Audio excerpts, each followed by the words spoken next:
Welcome to our little sliver of the internet, everyone. Final Cut is here, Mark the Movie Man, and today we get an early look at a new post apocalyptic zombie film called Alive. It doesn't come out till the end of the month, but we're looking at this film written and directed by David Brantz, giving us the story of Helen, who, along with her boyfriend and her brother, are trying to make it across a zombie filled landscape to where they think will be the last sanctuary where they'll be safe from the infected. Well, as circumstances happen, they end up crossing paths with an older gentleman named Dan, who seems to be kind of a recluse living by himself and doesn't quite like these young folks trespassing on his territory, especially considering one of the secrets he might have hidden in his attic. Well, soon Dan finds himself helping Helen, Kevin, and Helen's brother Barney when the group ends up getting taken in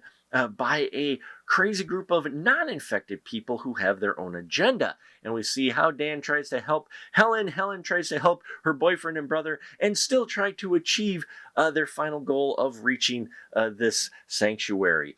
Alive is definitely a serious zombie film. It's in that spirit of The Walking Dead. It definitely has a lot of influences in here as far as tone and the characters and how the film carries itself. It stays even though in its tone, which I really liked. It's kind of foreboding atmosphere. They keep a threat level high with the zombies. You're always expecting one to just pop out of nowhere, so they keep them as a threat in the background, and I like that. So that was always even in the back of my mind that when's there going to be another zombie? There's not a huge amount of action in the film, but when you do get it, it's really well scripted. I like the makeup effects as well on the zombies. It's a little bit different, a little gruesome, a little gory, which is what you want, but at the same time, it's got its own little character to it, and I liked how they designed the makeup for the infected that we have here. Now, Helen is played by Ellen Hillman. She was fantastic.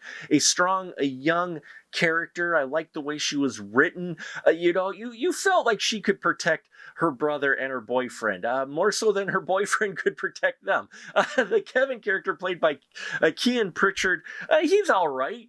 He's kind of just there though in a lot of ways. It's really Helen who leads the group, and she really kind of overshadows the Kevin character quite a bit. And Barney, who's played by both Andrew and Daniel Gore, excuse me, they do well for a young performers playing the same character, and but not a whole lot of dialogue there, but wasn't annoying either, so that you usually get with young characters like this. Now, Dan is played by Neil Sheffield, and I could see a whole movie with him and how he's dealing with his life and his secret upstairs. Yeah, I could have just watched the movie with him. He's a very interesting character, great depth to this character, and it's really due to Neil Sheffield's nuance and how he holds himself, and everything about this character that Neil brings to the table really makes you care for this guy.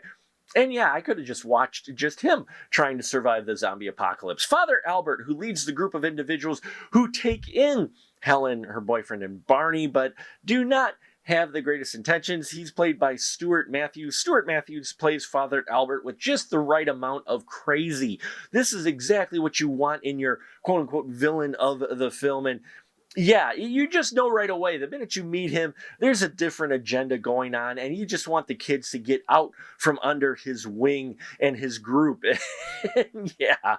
Now, there are a few head-scratching moments, but not many in here. It keeps a pretty even keel as far as what the decisions of the characters make and how the story plays out. I like how the zombies evolved as well in this story as it goes along. And there's some interesting themes about family, maternal, paternal type family, survival. All of those types of themes are explored in here. And I really dug the ending. As bittersweet as it was actually not a nihilistic ending, so mad props there. So check it out, folks. It'll be out on streaming soon at the end of the month, and I think it's worth a watch, especially if you're looking for a little bit different indie zombie film and you need your Walking Dead fix.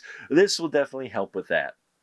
That'll about do it for us here at the Final Cut. Thank you so much for watching. I appreciate it. Please check out our Patreon if you haven't already. And of course, bells, whistles, and subscribe here. I thank you for your support. And until next time, remember, keep that ticket stub